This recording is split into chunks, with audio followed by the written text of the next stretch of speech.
వానికి తెలిసింది చిట్టి కేక్ గంతే బొమ్మరేం తెలుసా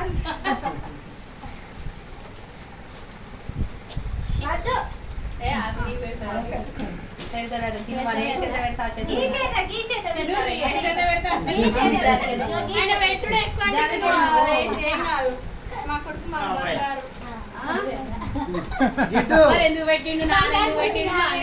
బంగారమైన బంగారం ఎందుకు పెట్టుకున్నాడు ఇక బంగారం అవునా ఇంకా వచ్చిన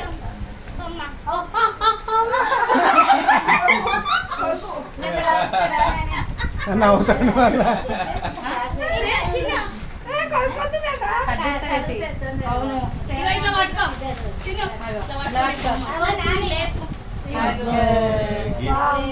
మంచి గిఫ్ట్ తెచ్చిందన్నా టీవీలో వచ్చే బొమ్మ పట్టుకున్నది కప్పచ్చింది